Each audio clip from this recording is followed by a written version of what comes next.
Some of them are killers, some are cops, but all of them have crossed lines they can't come back from. These are the rookie's darkest characters. He didn't just want to kill, he wanted his victims to know it was coming, down to the exact day.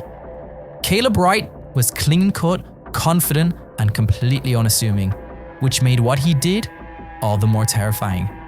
Introduced in Season 2, Episode 11, Day of Death, Caleb isn't just a random predator. He's a calculated serial killer who patterned his crimes after the infamous Rosalind Dyer. But where Rosalind thrived on mind games, Caleb was all about execution. He infiltrates Lucy Chen's life like it's nothing. No red flags, no hesitation, and then one night, he drugs her. And she wakes up to him tattooing a date on her stomach. DOD 1/29/19, her date of death. The message is clear. This isn't a mistake. This is a ritual. What follows is one of the most harrowing crimes in the show. Caleb buries Lucy alive in a sealed barrel out in the desert, alone and running out of air. No ransom, no demands, just death, and on his terms. His obsession with Rosalind wasn't just symbolic. He used her network, mimicked her patterns, and turned her ideology into action. He was her shadow, her hands, and her legacy. But when the LAPD starts closing in, Caleb doesn't just run. He doubles down, even pulling a knife on officers during the rescue. It only ends when Nyla Harper puts him down. Caleb Wright only appeared in one episode, but it was enough to prove that the scariest killers don't always wear a mask. Sometimes they smile and mark the date you'll die. Why only kill for pleasure when you can send a message? Rosalind Dyer first appears in Season 2, Episode 10, The Dark Side. Convicted of 7 murders, she was serving a life sentence at the Central California Women's Facility, but her influence extended far beyond prison walls. As we just discussed, Officer Lucy Chen was abducted by Caleb Wright, a serial killer and Rosalind's protege. But when Rosalind is confronted, she chillingly claims that Caleb's kills are hers as well. Rosalind's manipulations continue in Season 3, Episode 1, Consequences, where she provides information that leads to the exposure of Detective Nick Armstrong's corruption. Her knowledge of Armstrong's secrets reveals her deep connections and manipulative prowess. In Season 5, Episode 1, Double Down, Rosalind escapes custody with the help of her attorney, Beth Veston. She then murders Beth's parents as a twisted form of gratitude. Later, she attacks Lucy's boyfriend, Chris Sanford, leaving him for dead. Her reign ends in Season 5, Episode 4, The Choice. After luring Officer John Knoll into a trap, she attempts to coerce him into killing her. When he refuses, Rosalind is shot and killed by her accomplice, Jeffrey Boyle. Some villains run from the law. Elijah Stone used it to build his empire. He wasn't just a criminal, he was a strategist, a manipulator, and the kind of man who always looked calm, even when ordering someone's execution. Elijah first appears in Season 4, Episode 1, Life and Death, when he helps Wesley Evers track down his kidnapped wife, Angela Lopez. But the rescue comes with strings. Elijah demands Wesley becomes his personal lawyer, and just like that, he pulls a good man into his world. When Wesley hesitates, Elijah reminds him who's in control, having a man murdered inside police custody to send a message. No yelling, no threats, just cold, calculated power. With Wesley compromised, Elijah expands. He brings in Monica Stevens, Wesley's ex, to handle his defense. The two start exploiting legal loopholes, discrediting officers, and shutting down investigations.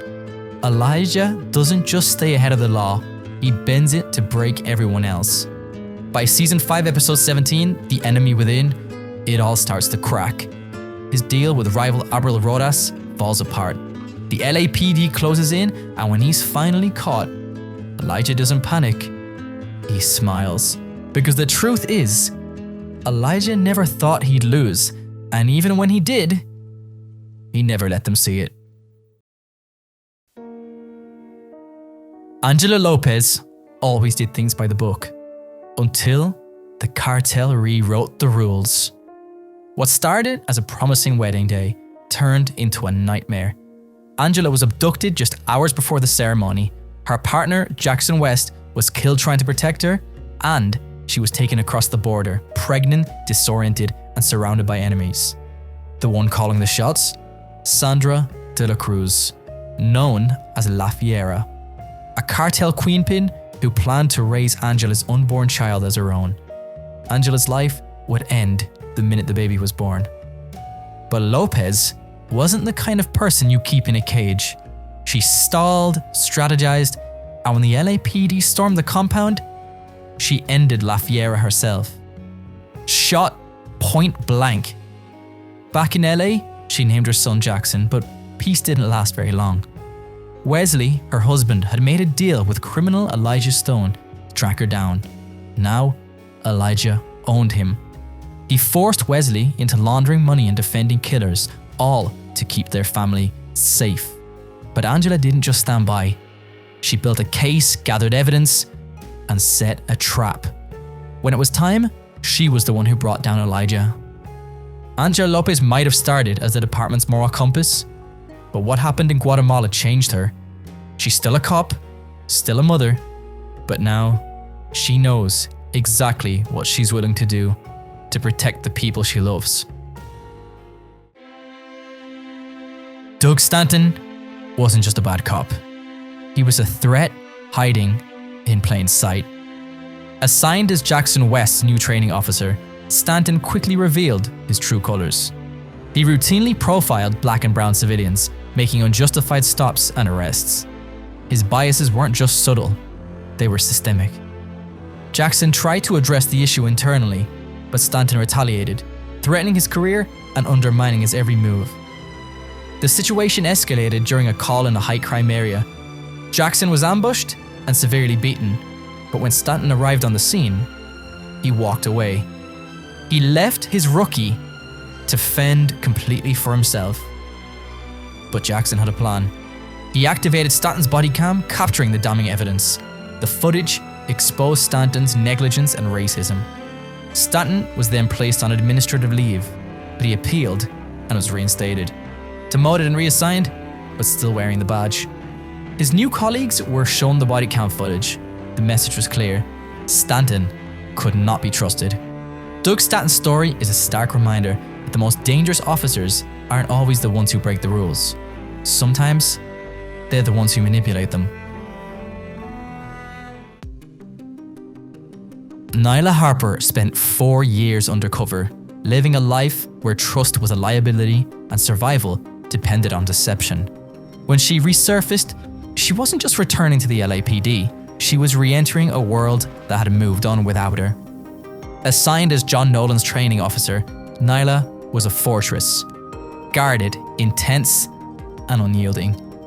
Her methods were unorthodox, her demeanor intimidating, but beneath the hardened exterior was a woman grappling with the psychological toll of years spent immersed in criminal underworlds. Her personal life was no less complicated. A bitter custody battle with her ex-husband over their daughter Lila added another layer of strain. Nyla's past had cost her dearly, and reclaiming her role as a mother was a battle she fought with the same ferocity she brought to the streets. As time passed, cracks appeared in her armor. Moments of vulnerability surfaced, revealing a depth of character forged in adversity.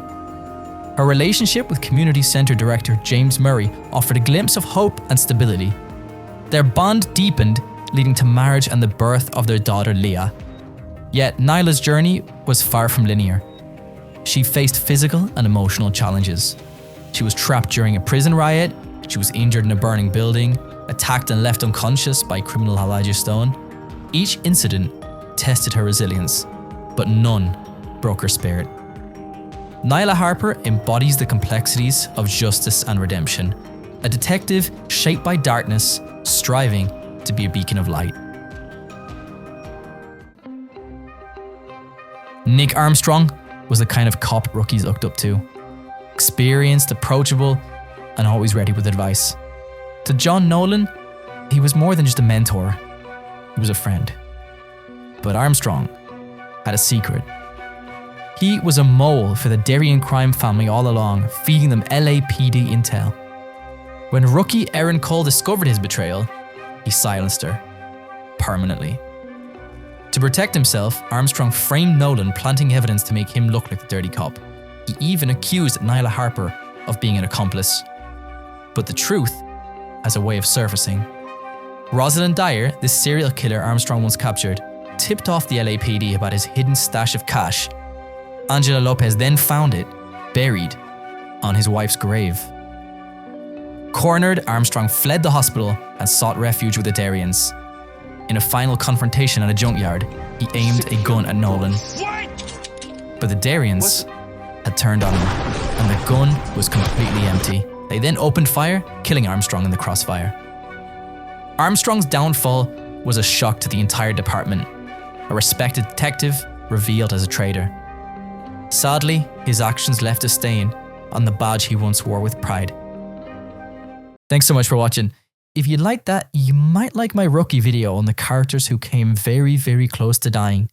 Peace out.